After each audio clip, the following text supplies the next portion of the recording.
From November 14th to 21st, we're inviting you to join us for a powerful trip to Ghana. This isn't just a vacation. This is a chance to walk through the same places where many of our people were captured, held, and shipped off into slavery. So don't wait. Secure your spot today. We're making history by walking through it. Will you be with us?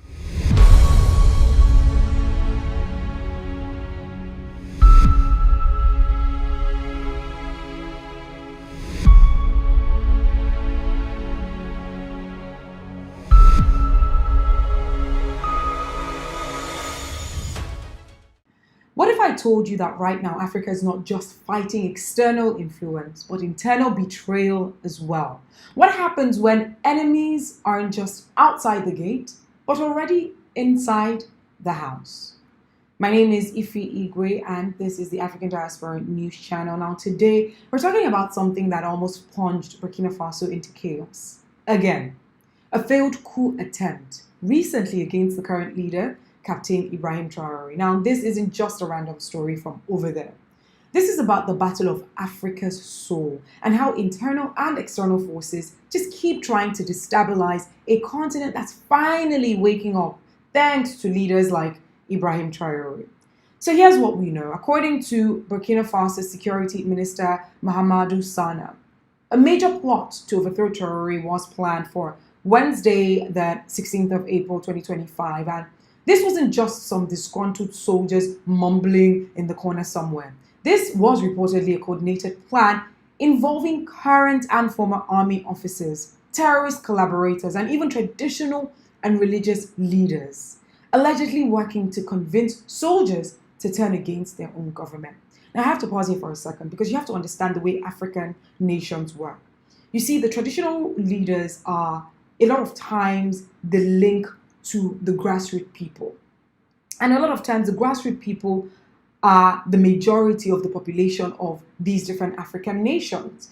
If the traditional leaders have been sold, if they have been sold over to the other side, it becomes a very dangerous terrain.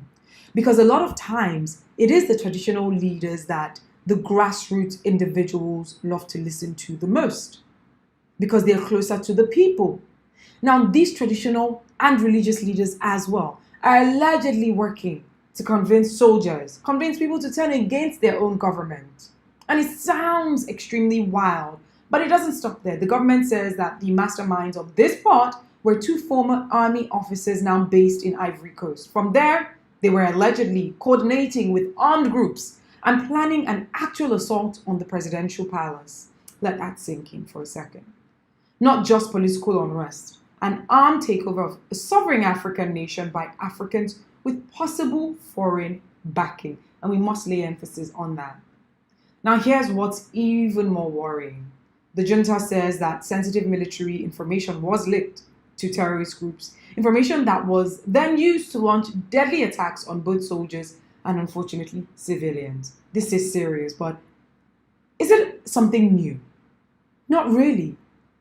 Now, if you recall, back in 2022, Ibrahim Traoré took power after a coup of his own.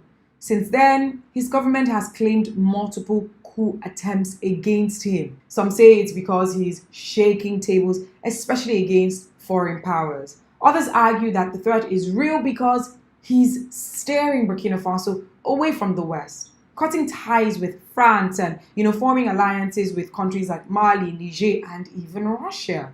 So let's be honest. We know that he's a bold leader, inspiring young Africans to believe that they can actually break away from the shackles of oppression. Young, unapologetic, Pan-African leader. And to some people, that is dangerous. You see, Burkina Faso, like Mali and Niger, is trying to reclaim its sovereignty, breaking away from neo-colonial influences.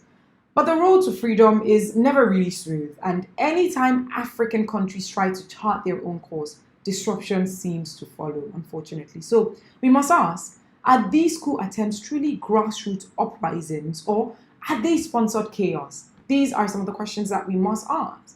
This path Traoré is on, rejecting Western influence, aligning with new powers, promoting African self-determination, that path makes some people in high places very uncomfortable.